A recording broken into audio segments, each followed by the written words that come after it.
Our Lord Jesus Christ versus the devil, the church versus the world, the church versus the anti-church, corruption, the American election. All of these are topics in the past week from Archbishop Carlo Maria Viganò. I'm here with Matt Gaspers, and we're talking about this amazing 1 hour long video address that Archbishop Carlo Maria Viganò gave to the Catholic Identity Conference, the CIC.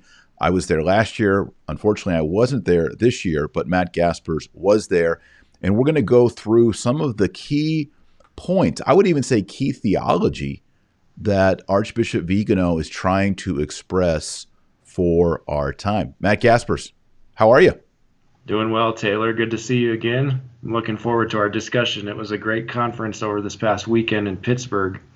Very well attended. I think folks, in 2020, they were starving for an event like this. I was told that there were around 600 or so attendees, and there would have been maybe even double that had it not been for the restrictions, because of COVID stuff. Right. But it was interesting. At the hotel, we had kind of our own little area, a conference room, and it was like our own little Catholic colony where we could, or as I might say, an oasis of Catholic sanity amidst the insanity of this year. So it was great. Good. Well, before we went live, guys, Matt and I were saying we could actually do 4 hours on this. Maybe we'll have to do a part 2. I don't know. Might have to. There's so much here. A lot of what we've heard Viganò saying before about deep church, deep state.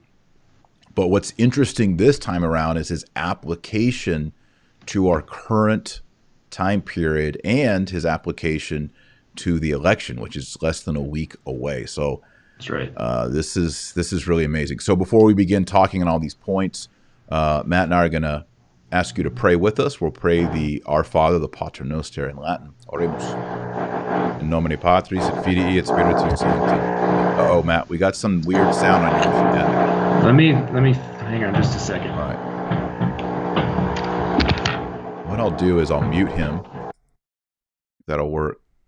And then, he got it off.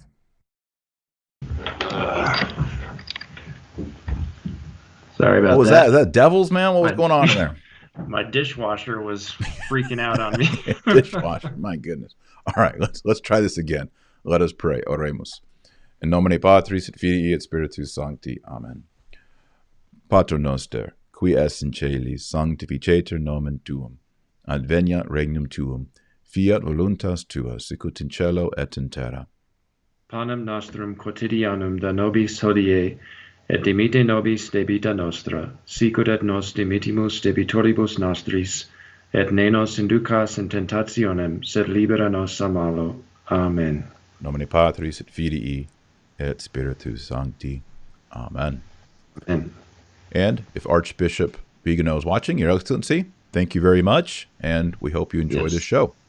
Okay.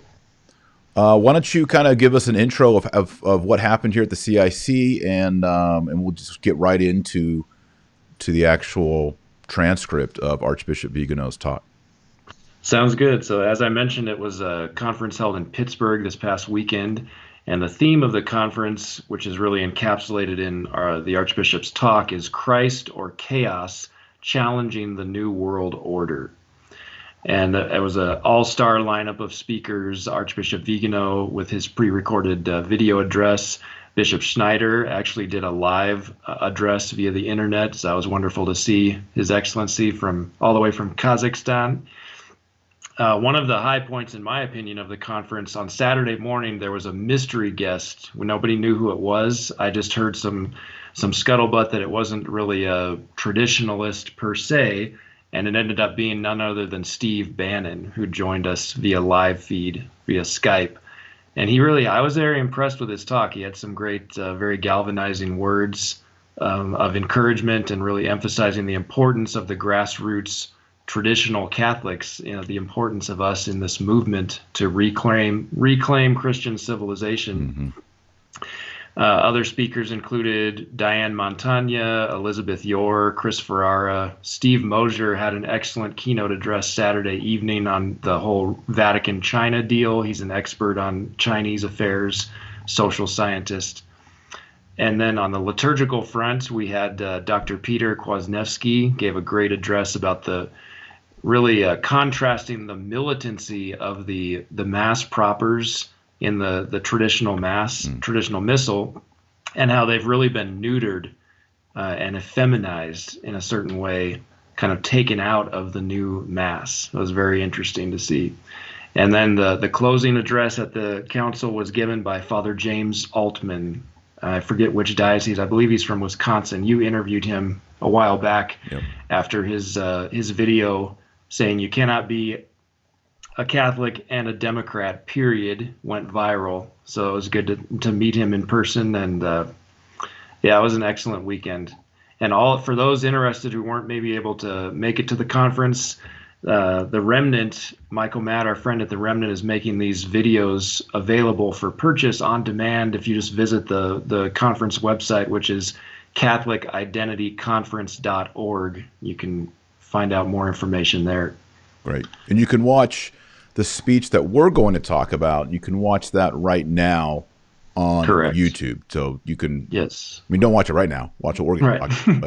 But, you can watch the whole thing, and I would encourage you to do that. It's an hour long, but you can listen to it at, 1.5 speed or 2x speed, which is something I encourage you to do when you listen to me. Go ahead and just listen it to 1.5 speed. I listen to all my podcasts and YouTube stuff at accelerated speed so I can consume more content. Okay, so let's jump into this. Archbishop Viganò, it's interesting, the Bible verse that he leads off with. He says, scapegoating Francis, how the revolution of Vatican II serves the new world order. And then he puts Matthew 8:22, follow me and leave the dead to bury their own dead. Yes. Okay, so we know we're getting serious here, people. This is serious. When you lead off with follow me and leave the dead to bury their own dead, this is going to be no nonsense. And he leads off, we live in extraordinary times. And the opening paragraph jumps right into New World Order and the deep church. Yes. So just to give a brief overview, some of the primary themes throughout this talk and from the very get-go, really the nature of what he calls the anti-church, which as I understand it is basically synonymous with the deep church, same thing, the infiltration of the church. Sometimes earlier he was using the language of parallel church. Right. Mm-hmm. But I think they're all synonyms for the same reality that's taken place. Yeah. The relationship between the deep church and the deep state, and then also the, quote, the relationship between the revolution of Vatican II and the establishment of the New World Order. So, this lecture is divided into 10 sections, and the first of which, as Taylor mentioned, is we live in extraordinary times.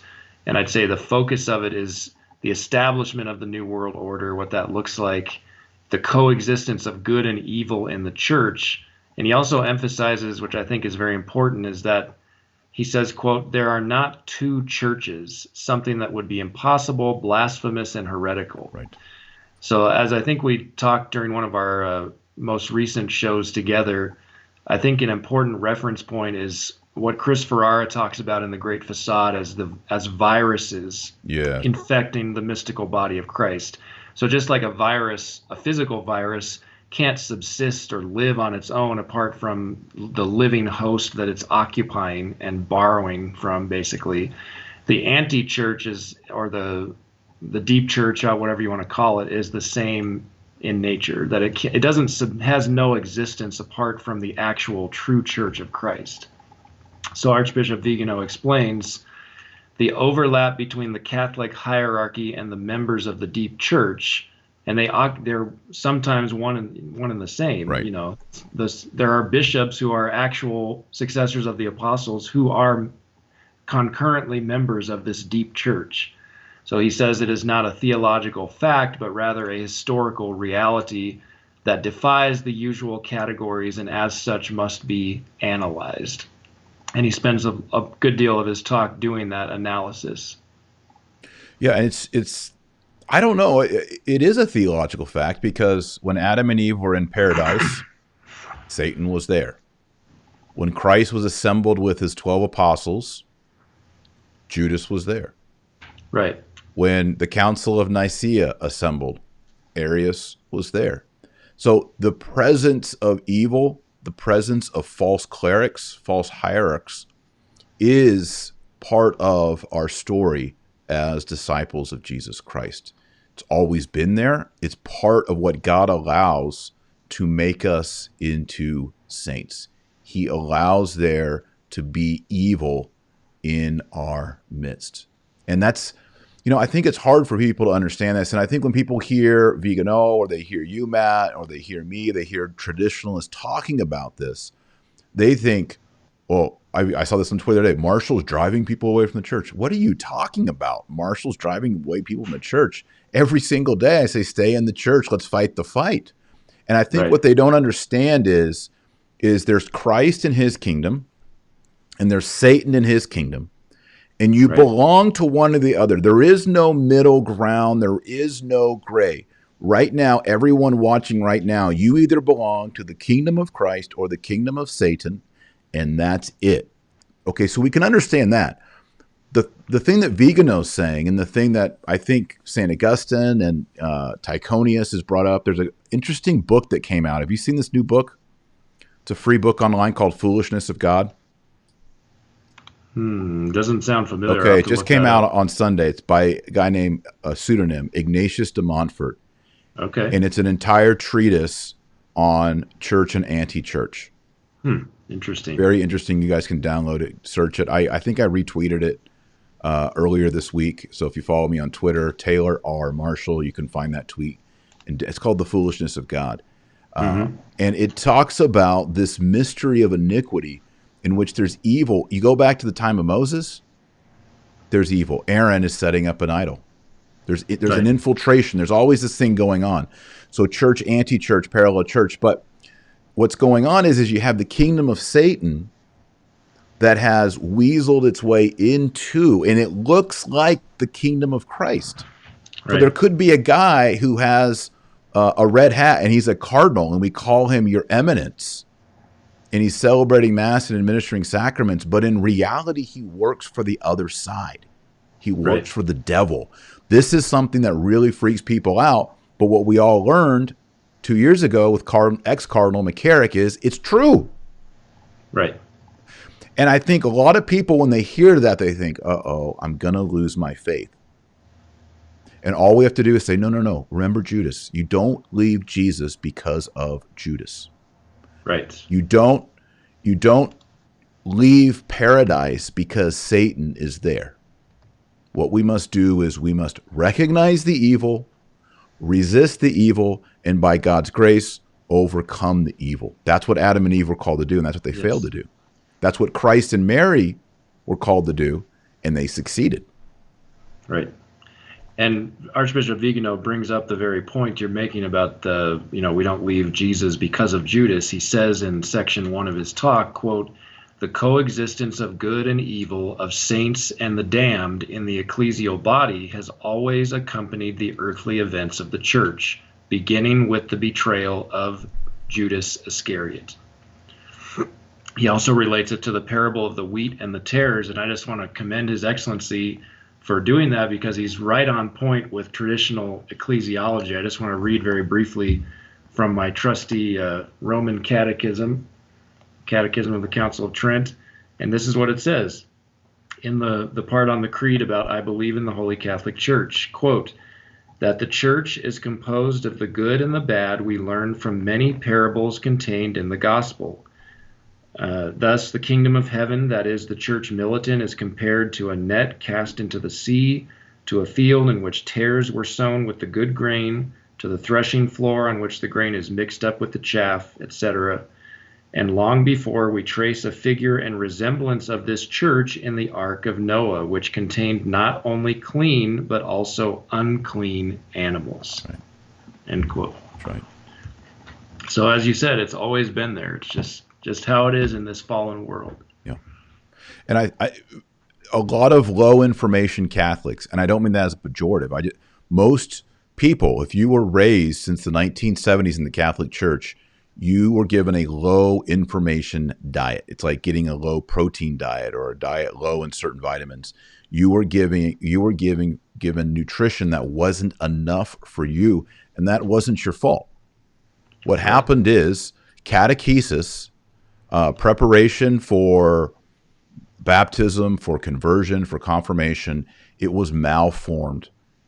I mean, I heard of a story recently where someone said they went through RCIA, and they said, after going through RCIA, Matt, they said, well, the reason I like being Catholic is, we learned in RCIA that Catholics believe all religions are true. That's what they took from their catechesis.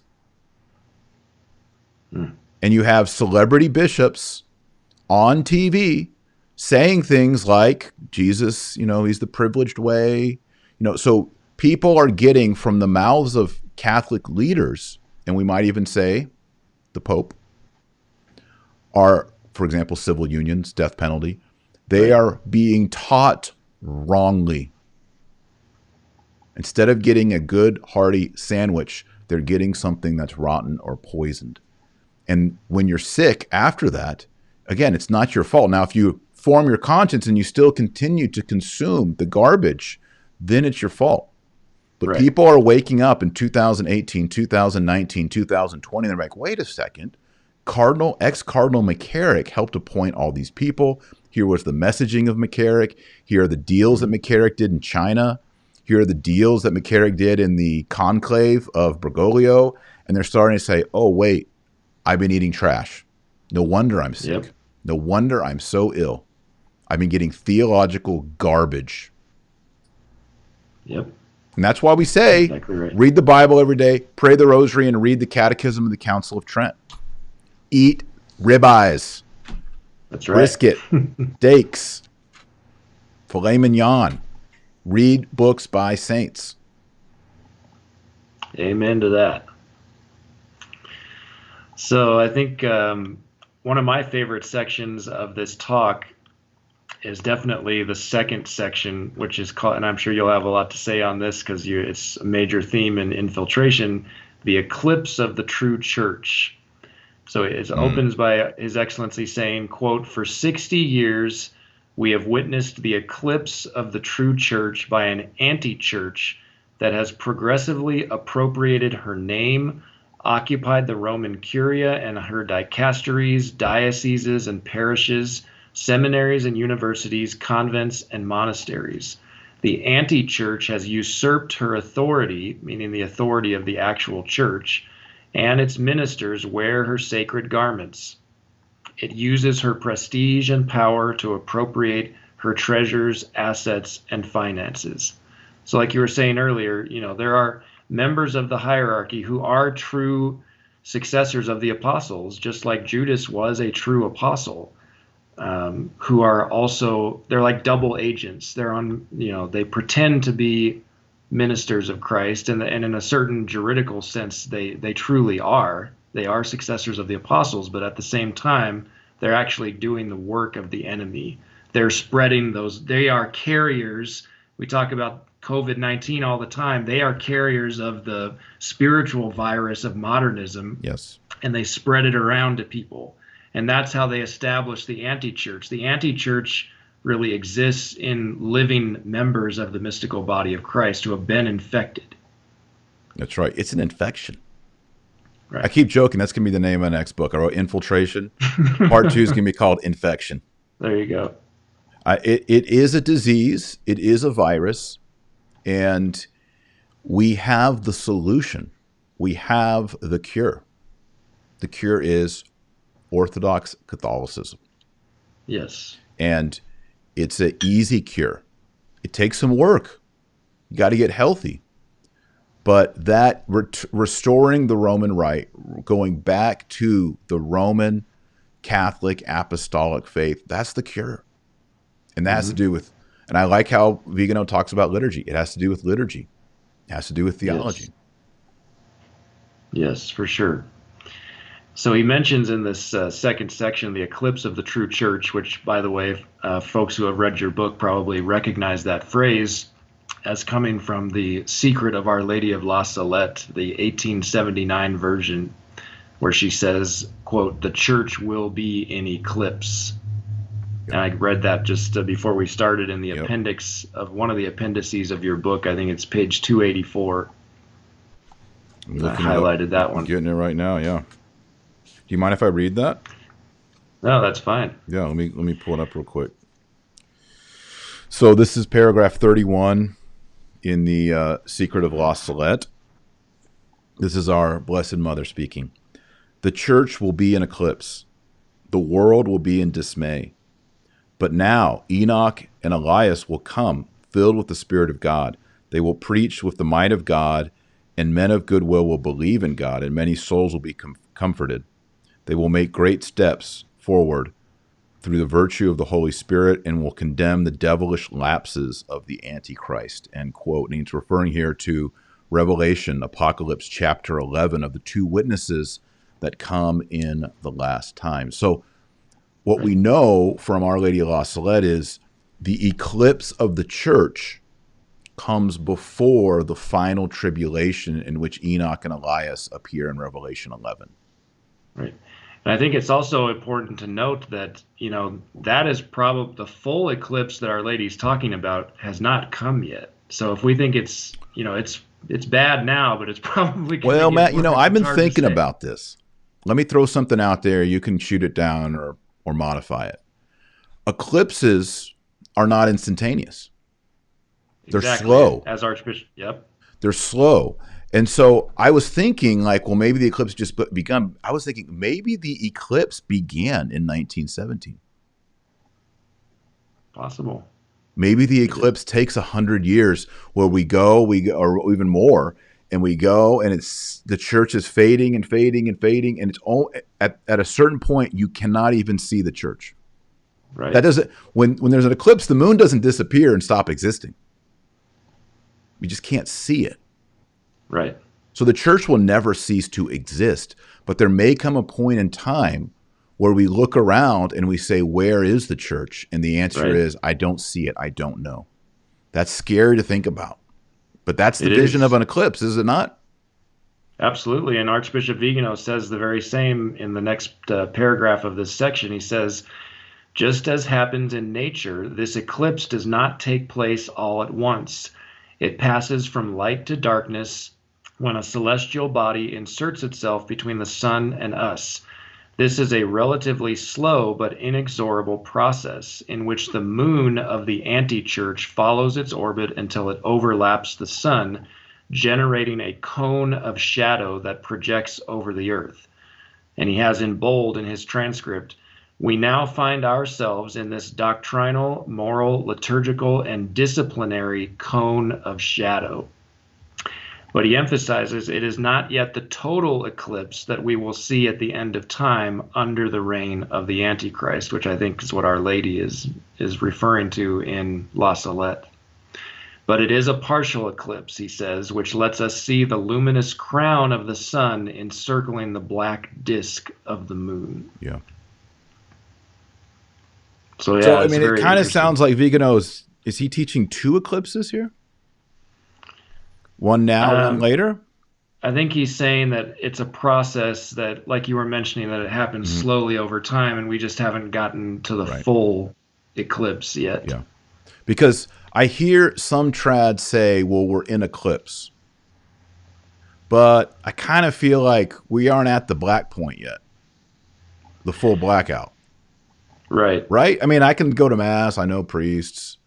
Went to confession recently. Right. I would tend to agree with that. But I mean, I kind of feel like right before the Antichrist comes on the scene, it's going to be a blackout. Not that it won't exist. People need to understand that. The church will exist until the coming of Christ. But it will be hidden. As he says, the cone of, what does he say? Cone of shadows or cone of dark? Oh, the cone of shadow, yeah. Cone of shadows. Yeah, it is. I mean, it's mysterious. I don't know if we can fully describe it until it's actually come to pass. But yeah, it'll be interesting. I don't know if we'll be alive to see that, or Mm-hmm. or who knows. Mm-hmm. But regarding how this eclipse got going, he definitely identifies it with modernism. He Yeah. says the process that led to today's eclipse of the church began with modernism without a doubt. Yes. The anti-church followed its orbit despite the solemn condemnations of the magisterium, meaning prior to the council, which in that phase shone with the splendor of truth. But, he says, with the Second Vatican Council, the darkness of this spurious entity came over the church. And he goes on to say, whoever then pointed to the sun, deducing that the moon would certainly obscure it, was accused of being a, quote, prophet of doom. And I immediately thought of John the 23rd's Yes. opening address at the council, in which he says, let's see, I've got the quote here, I think, in the daily exercise of our pastoral office, so this is John the 23rd, October 11th, 1962, we sometimes have to listen much to our regret to voices of persons who, though burning with zeal, are not endowed with too much sense of discretion or measure. Or in more modern or more recent times, we would say their manner and tone is a little bit off, right? Right. Right. Give a throw out to Father Altman. So they got great zeal, but their manner and tone is a little off. It's a little too extreme. Right. John the 23rd says, in these modern times, they can see nothing but prevarication and ruin. And he goes on to say, we feel we must disagree with those prophets of doom who are always forecasting disaster as though the end of the world were at hand. What's interesting about that quote is he actually goes, we're constantly hearing nowadays about human fraternity Right. and all that kind of stuff with Pope Francis, but he's not the originator of that kind of language in even the New World Order. Here's what John the 23rd went on to say in that very same speech. Good, because I was about to say it.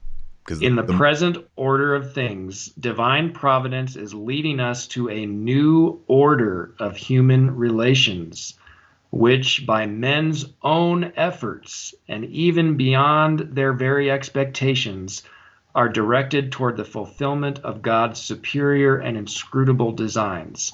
And everything, even human differences, leads to the greater good of the church. Unbelievable. Yep. That is Fratelli Tutti Yep. in seed form. That is the document on human and let me fraternity. give you another quote, John 23rd. But I see mankind is entering upon a new order and perceive in this a divine plan, end quote. Using the language of new order. Yep. One of the things I do in infiltration in that chapter, it's chapter 16, he says prophets of doom. And I asked the question this quote is from 1962. In 1962, pretty optimistic time moving into the 60s, who were the prophets of doom that he was talking about? Right. And so you ask yourself, who is the most famous person on planet Earth, Catholic, who said anything about doom in the past 50 years from that point? It's the Fatima children. That's right. The only people who fit the description that John the 23rd is describing are the Fatima kids. And that's why I can't prove this, but I identify the prophets of doom as the three Fatima seers. Yep. And if it's true that just 3 years before this, John the 23rd opened the third secret of Fatima, which we know he did, and read it and said, this is not for my time, or this is not for my pontificate, he is, in a way, rejecting the doom of the prophets. Right. And ultimately, the prophet par excellence is Our Lady herself in this regard. Good point. Yes, because it didn't match with his rosy picture of the world and all the wonders. And yes. And by the way, if y'all are life. interested in Third Secret, Matt and I have done a lot of videos on Third Secret. Go to Dr. Taylor Marshall channel and just put Matt Gaspers, Marshall, Third Secret. We've done a lot. Also, Chris Ferrara. There's a lot of good info on it because Matt and myself and Ferrara, we don't believe that the full Third Secret was revealed in the year 2000. We think we got lied to and tricked by the hierarchy. That might be a big shock to a lot of people, But you have to realize what's been going on for 20 years. They've been trying to deceive the laity. Yep. And now we And know. you and I did a show on that earlier this year, where Archbishop Viganò revealed, I think it was in late April or early May, that he agrees now with that Yes. with that thesis. Who in their right mind who has actually spent 30 minutes studying it believes that the third seal was revealed? I've never met anyone who studied it who's like, yeah, it's exactly what the church said. No. Essentially, those who hold that position are wanting us to believe that members of what Viganò calls the homosexual current in the hierarchy, we just need to take their word for it, like Right. Cardinal Bertone and Cardinal Sodano, the man who covered up for Father Marcel Maciel, the Legionnaires of Christ. We just need to take their word for it that the full secret has been revealed, despite all of this, mountain of circumstantial evidence to the contrary. Folks need to go read Chris Ferrara's book, The Secret Still Hidden. A very important book for that topic. Very good. Now, I want to turn, one of the things I thought was really interesting was Archbishop Viganò referring to the Katekhan, which is a reference to 2 Thessalonians. Yes. It's a withholder, something restraining, holding it back. And I'm going to read this. It only appears, I think, once in his speech. I think it's in the first section of his talk. So he says, in this struggle, Providence has placed the Church of Christ, and in particular the Supreme Pontiff, as Katekhan, that is, the one who opposes the manifestation of the mystery of iniquity. 2 Thessalonians 2:6-7. Look it up, read it. And sacred scripture warns us that at the manifestation of the Antichrist, the obstacle, the Katekhan, will have ceased to exist. Now, I want to pause here and say I don't actually agree with Viganò on this point. If you read 2 Thessalonians, Paul says that it will be moved away. It'll be moved away. All right? You could even say withdrawn. The Latin is even more interesting. I don't have it in front of me, but I read it just the other day. And so I don't think we can say it ceases to exist. I would almost maybe place it in the Eclipse category of maybe we don't see it, or it loses its kind of ceases to serve its function. Right, maybe. But it's still there. It still could come back. Is just what I want to say. And all my respect to Archbishop Viganò, I think that's one maybe exegetical move that's maybe a little bit too forceful on 2 Thessalonians, but maybe he has something else that I'm not aware of. So he says we'll have ceased to exist, and I'm not so sure about that. I'd want to lighten that a little bit. And then he says, it seems quite evident to me that the end times are now approaching before our eyes, since the mystery of iniquity has spread throughout the world and the disappearance of the courageous opposition of the Katekhan. Right. And would you say, he seems to associate the Katekhan with the papacy. Do you think that's fair? He does. A lot of people are doing that right now. Historically, in the Church Fathers, the prominent position is that the Katekhan is the Roman Empire. Okay. And the Roman Emperor. St. John Chrysostom does that. Augustine says he's not sure. I'm actually doing a ton of research on it right now because I'm very, very interested in it. The book that I mentioned earlier in the show, let me put the title on the screen if I can find it real quick. This is by the anonymous author that came out. It's not me, in case you're wondering, even though I am very interested and I'm studying the issue. It's called Foolishness of God by an anonymous author, Ignatius de Montfort. He's done a lot of research. There's actually a whole chapter in the book on Katekhan. I just ordered and got in the mail today, Matt, the Apocalypse of Pseudo-Methodius. Ooh. All right. This was originally a Syriac or Aramaic document that was translated quickly into Greek, quickly into Latin, and it's really a whole theology of the Katekhan as the Roman Empire and the Roman Emperor, with the thesis that there will be a great monarch in the future. We've heard about the great French monarch, and I did a show on that before. Right. This doesn't say French, but this ancient apocalyptic book, which I believe dates to like the 800s or 700s. Okay.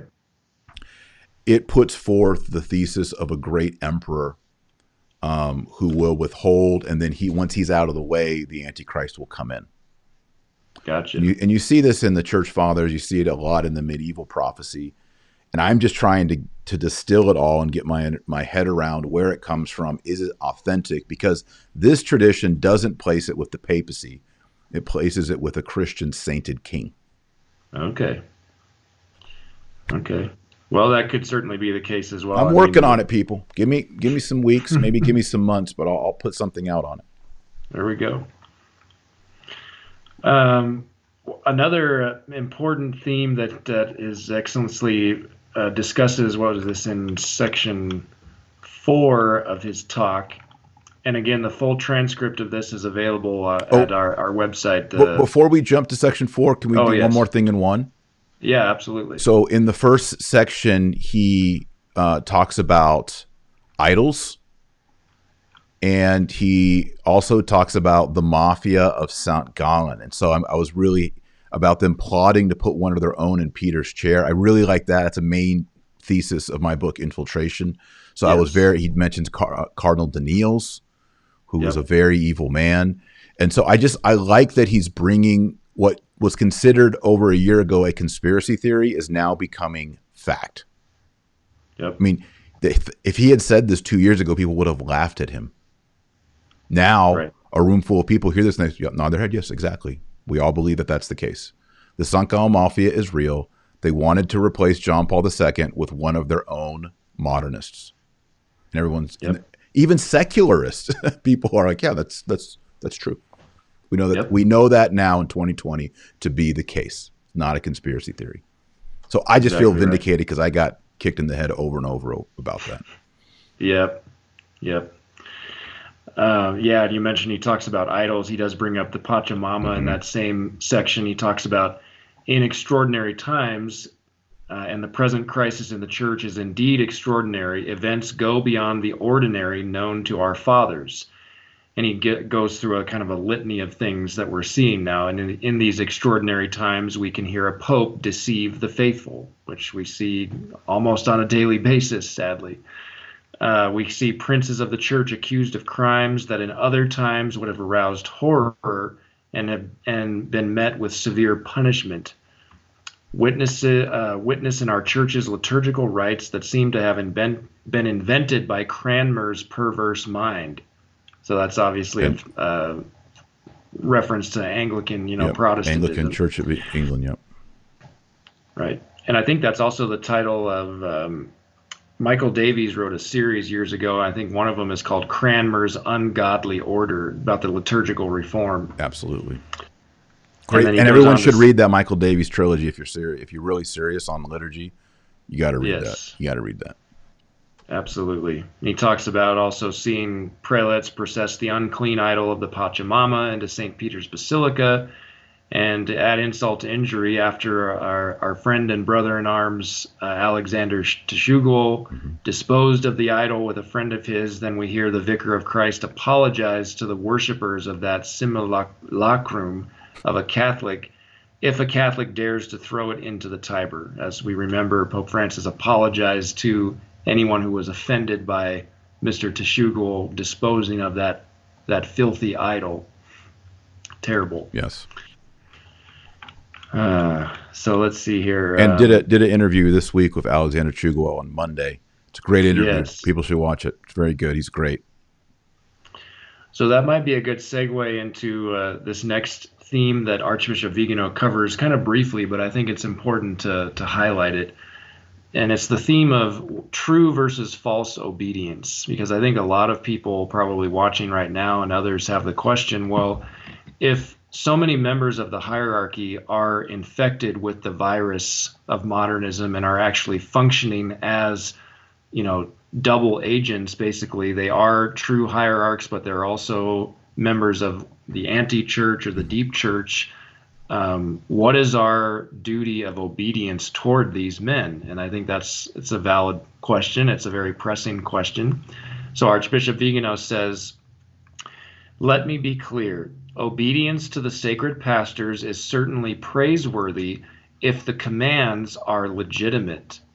But obedience ceases to be a virtue and in fact becomes servility if it is an end in itself and if it contradicts the purpose to which it is ordained, namely faith and morals. That is a very important and crucial point, that the moral virtue of obedience, which is a natural virtue, is always subordinate to the supernatural theological virtue of faith. Yes. Because the natural virtues, the moral virtues, have a human superior as their end, right, whereas the theological virtues have God as their immediate end. So in the words of St. Peter, we have to obey God rather than men if the commands issued by our human superiors are not legitimate, if they contradict faith and morals. Yeah. So very important for people to understand that. And people need to realize, I mean, let's just give some examples. Okay, so let's say your bishop said, I want you to trample this crucifix. You couldn't say, well, he's my spiritual authority, my bishop, I have to do it. Right. That's ridiculous. You would say, no, hail Jesus Christ, and you'd pick it up and kiss it. You wouldn't trample the crucifix. If a cardinal handed you a baseball bat and said, smash this statue of Mary or throw this Bible into a fire, you would say, no, I resist you. Right. And could he still be your bishop somehow? That's a debate we're all having, right? It seems so. It seems so, but we would never obey those commands. If a pope said, worship Pachamama on the first Sunday of October every year, we would say, no. Right. Well, he's the pope. He's the supreme pontiff. I don't care.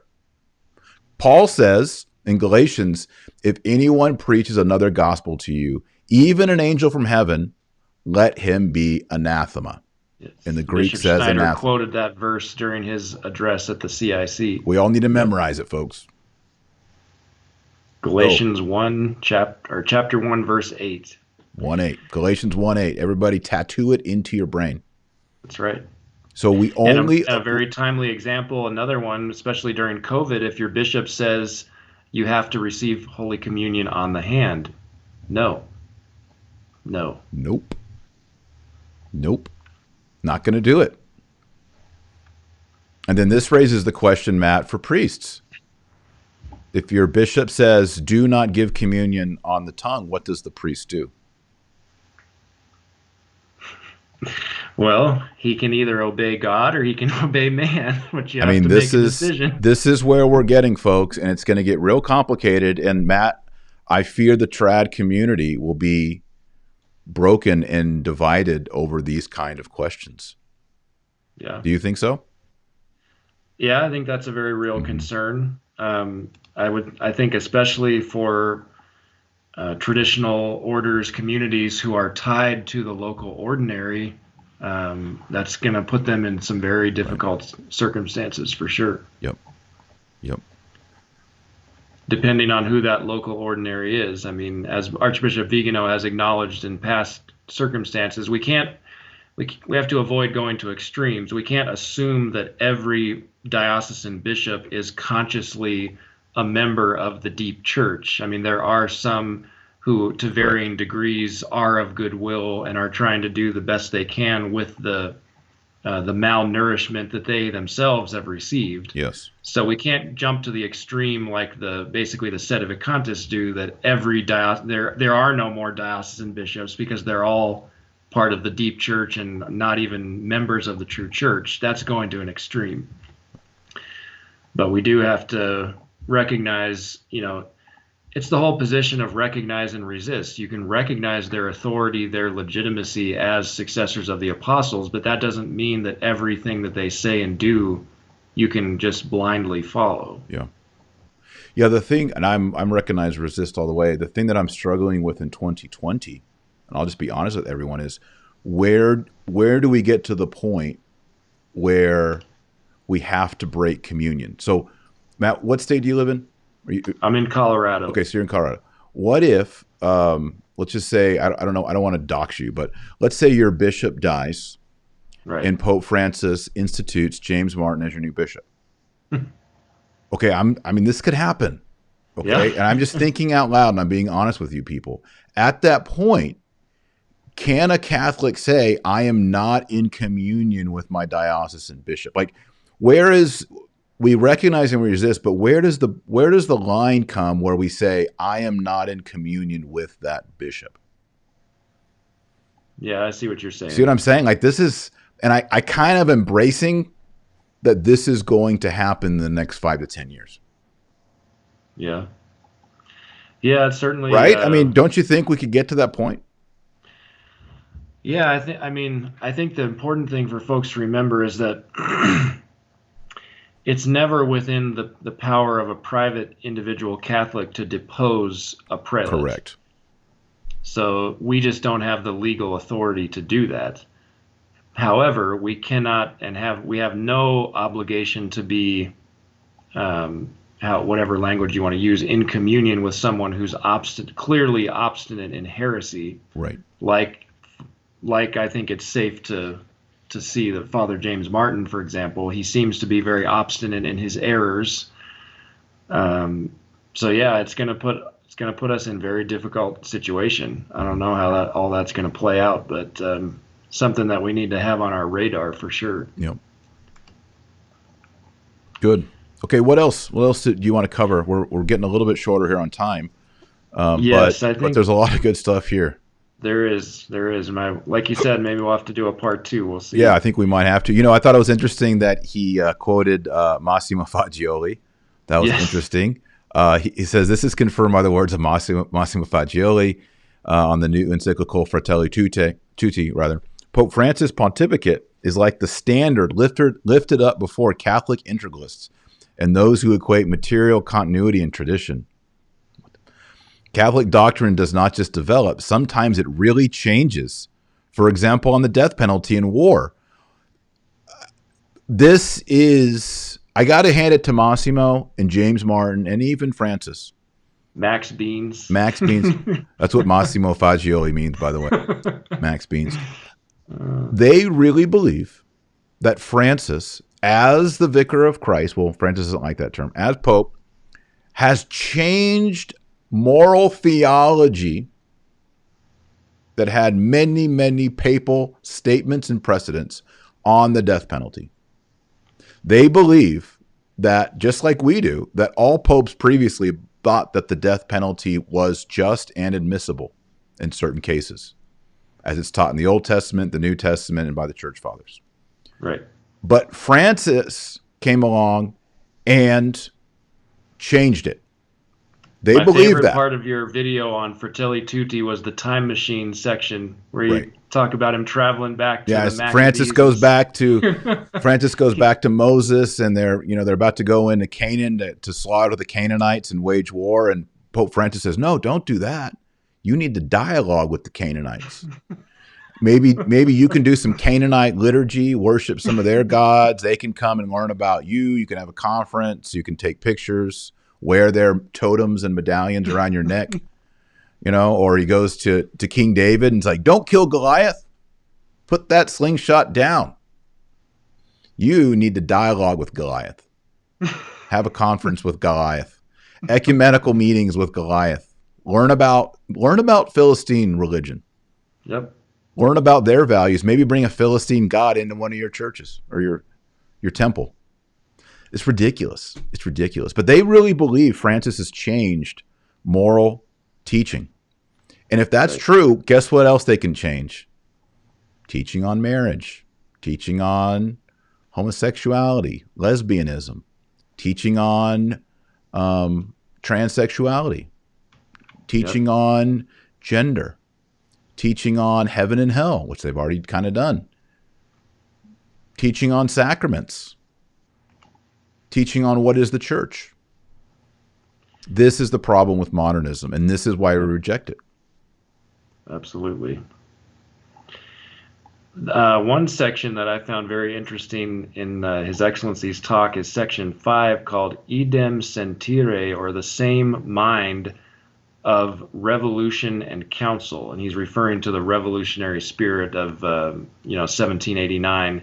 And how that manifested at the council. So he has one list that kind of goes through some examples of what he calls the revolutionary ideology For example, the democratic principle, the erasure of the historical past, the emphasis on the freedom of individuals, the continuous evolution of morality and ethics. And this one is a big one. We just celebrated the Feast of Christ the King over the weekend, Sunday. The presumed secular nature of the state. That phrase basically encapsulates the root error in Dignitatis Humanae, is the presumed secular nature of the state. And also the equality of religions, not only before the state, but even as a general concept to which the church must conform.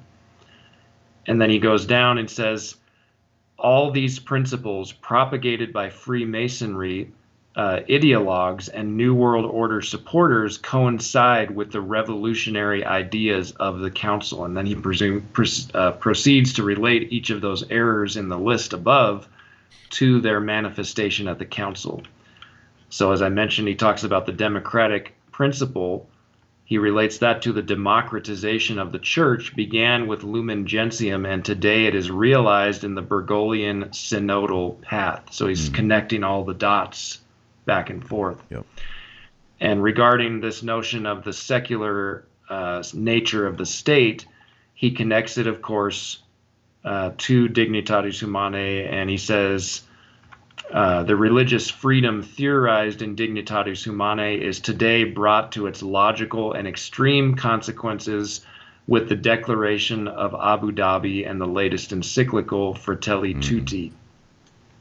He also mentions the adoption of the concept of secularism has led to the abolition of a state religion in Catholic nations, because that's totally, it's presumed in Dignitatis Humanae that the state should be secular, that there should no longer be confessional states. And that's a big problem. That's big. Not Catholic. Right. That would be like saying we, the Society of Marshall, we go to church on Sunday, but we do not identify the Marshalls as being Catholic. Right. Publicly. It's a repudiation of quas primas and the social kingship of Christ. It is. Even if it's not explicit. I mean, that's the assumption of the text, is that the state is secular and it has no obligation to favor the true religion. It's terrible. Horrible.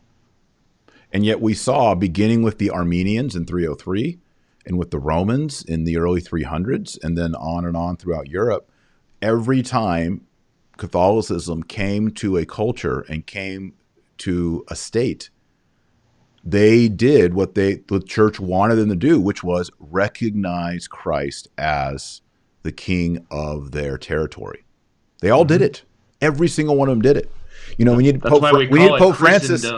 Yeah, it's why we call it Christendom. We need Pope Francis to get in his time machine, go back into time, and say, Clovis, I know you want to make the Franks, you want to make a Catholic kingdom, but keep it secular, man. Right. don't put crosses on your banners. That might offend some people. There's some pagans and maybe some Jews on your land somewhere. They're going to be offended if you officially say the Franks are Catholic. Or he goes to King Edward of England. I mean, Francis would have to spend a lot of time in his time machine going back in time. Constantine, what are you doing? You're using state money and building basilicas for Speaking the Pope? of, today is the anniversary of the Battle of the Milvian Bridge. There you go. Yeah. And Francis would have to go back and tell all these monarchs that them lifting up the banner of the cross over their kingdom was a mistake because it might offend certain citizens. Right. No. Yep. Francis is wrong. Yes. People don't like it when we say that. Francis is wrong. Yep. If Francis is right, all the other popes are wrong. I mean, you're resisting the Pope. Well, which Pope? Right. Other popes said that this is how we're supposed to do it. Yep. Go read the encyclicals of Leo XIII in particular comes to mind about the Christian constitution of states, for example. I mean, it's very clear that the state, no less than the individual, has an obligation to recognize the true religion and to favor it. Error has no rights. That's to sum it up, basically. Right. Error has no civil rights. Individual people yeah, it's not like we're talking about forced conversions like they do in Islam, but we are saying that the state has an obligation to recognize the true religion, which it's possible for it to discern what it is and to revere it as such. Yeah. It doesn't mean that a Jewish person living in France was forced to become Catholic, but it does mean that the state is Catholic. Right. And operates as Catholic And and then it has a endows the duty to church. protect it. Yeah. Exactly. Which is what Catholic confessional states always did up until the 1900s. This is the historic Catholic way of doing things. We Americans are off on this because we've grown up and we were taught in elementary school separation of church and state. So we Americans are messed up on this. Right. Many of us Catholics don't even know. But when you go back and this is another thing. When a pope dies, his magisterial teaching doesn't become void. Right. The magisterial teaching of Leo the 13th and Leo the First and Pius the Fifth, all their magisterial teaching is still in effect in 2020. Right. It doesn't expire when they die. That's another thing a lot of Catholics don't get either. They're like, well, Pope Francis yesterday said. Right, because we're so used to hearing about the importance of the so-called living magisterium that we forget about the tradition of the church that actually precedes historically, theologically, and supersedes the individuals occupying the offices. Yep. Earlier this year, I did an interview with Professor De Mattei about that subject because he's written a book on that subject called, I think it's Apologia for Tradition, available from Angelus Press. It's a small book. It's an easy read. It's very important stuff. So good. I think if I could bring up maybe the most difficult section for folks to read, I think for folks to hear from Archbishop Viganò who may not fully be in tradition yet, who maybe are still in the reform of the reform, hermeneutic of continuity kind of crowd, is section 6. Okay. The instrumental role of what he calls the moderate Catholic in the revolution. Yes. And he actually uses some, charity requires truth. He's not saying these things to shame anybody, but he just wants them to come to grips with the reality of what they're doing. So he says he's talking about the so-called conservatives. Mm-hmm. That is a centrist part of the ecclesial body. He identifies the progressive wing of the council and the traditional Catholic wing. And as you and I both know, the conservatives try to claim that, well, the progressives go to one bad extreme and the traditionalists go to the other bad extreme, but we're in the middle. We're in the virtuous middle. Right. But Archbishop Viganò kind of rains on that parade in this talk. He says, a centrist part of the ecclesial body that ends up carrying water for the revolutionaries, because while rejecting their excesses, it shares the same principles. Yes, I agree. And I've been one. I've been in there. And I mean, we've seen it again and again. I'm going to name a name, Catholic Answers Live. They constantly carry water for the errors of Pope Francis. Well, he didn't really said civil union. He said the Spanish means living together. That's just as bad. I mean, it was a translation. So what we see are the conservative Catholics, the conservatives, the neocon. The James Martin they throw a ticker tape parade and they celebrate. And right. Then what happens is as the conservatives come along and they try to prop it all up to get people still on board with the agenda with Francis and globalization and ecumenism and all that. And it ultimately they are, I mean, carrying water is the right term. They're carrying water for the James Martins of the church. If I can give a recommendation for folks to read, Dr. Peter Kwasniewski wrote an excellent article in September 2018 on this subject called "Why Conservatism is Part of the Problem, Not Part of the Solution." It's published by 1 Peter 5. And he essentially explains how conservatism is basically liberalism in slow motion. it's a very interesting read. I highly recommend it for folks to check that out. Why conservatism is part of the problem, not part of the solution. Right. Good. Well, I think we should pause here. I think maybe we should do a part 2 or come back to it.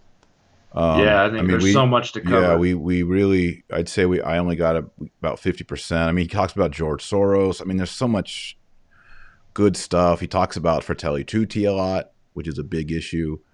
So we might need to come back. Maybe what we'll do, Matt, is we'll come back and we'll do this document again, Viganò, and we'll go through the globalism, humanism, ecumenism, which is section towards the end, like starting at section 7. Maybe that's what we can do next time.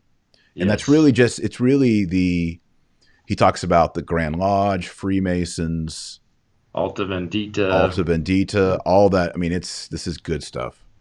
So Global Compact on Education. Oh, yep. Bad. So that right there, I think, will be a good show, and it'll be tight. Yes, it'll be tight. So, all right. Well, let's close up there. If you like this show, please hit the thumbs up, like button, and please share it on Facebook and Twitter. We really do. The most important thing you can do for this show is share it. So please share it and subscribe and hit the button. That way, when we go live like we are now, you'll be notified. Hey, Dr. Taylor Marshall podcast has gone live, and you can come watch us live. And then also you should subscribe to the Catholic Family News channel so you can watch Matt Gaspers and do his, you get the weekly roundup and other things going on there. Tell people how to get there. That's right. Yes, so you visit CatholicFamilyNews.com for our website, and then we're on YouTube. I forget our exact YouTube name, but you just search for Catholic Family News on YouTube and you'll find us. We try to do a weekly news roundup, as Dr. Marshall just said, and we do have a monthly print publication as well, and it also comes in e-edition format. So if you enjoy the commentary on here and on our channel, we do ask for your support in the form of a subscription. We'd greatly appreciate it. Great. Do it. It's great. It's good. It's good periodical. Good Catholic articles. All right. We'll end there. And of course, make sure you're praying that rosary every single day. You know who's a big advocate for praying the rosary? Archbishop Viganò, of course. So Pray that rosary every day. Rattle the beads. If you don't pray the rosary every day, you're not on the team. Right, Matt? Not on the team. You be a Catholic, but you're not part of the team. You can't show up in battle and not have a weapon. And this is the weapon. This is it. The rosary, the beads. So rattle the beads, pray the beads every day. Read the Bible every day. Get a biblical worldview. Understand what it was like to be in the time of King David, the time of the prophets, the time of Ezekiel, time of Isaiah, Jeremiah. Read the New Testament. Read the book of Acts and see what Catholicism looked like in the first few years. This will begin to change the way you understand your relationship with God through Jesus Christ. So read the Bible 5 minutes, 10 minutes, 15 minutes a day. Read traditional theology. Matt and I've already recommended. Get a copy of the Catechism of the Council of Trent. Yep. And read good books. Go to good conferences like CIC and go to a traditional Latin Mass. You know, the things that I'm always talking about. You know, get serious about traditional Roman Catholicism and get serious about Jesus. All right. Our next show, we'll be able to cover that and what Archbishop Viganò has to say. He has a really galvanizing conclusion to this talk. I'll look forward to discussing that with you. Awesome. So look, everyone, subscribe. That way you get notified for our part 2. And remember, our Lord Jesus Christ said you are the light of the world and the salt of the earth. So go out there and be salty. Matt Gaspers, thanks for being with us. Thank you.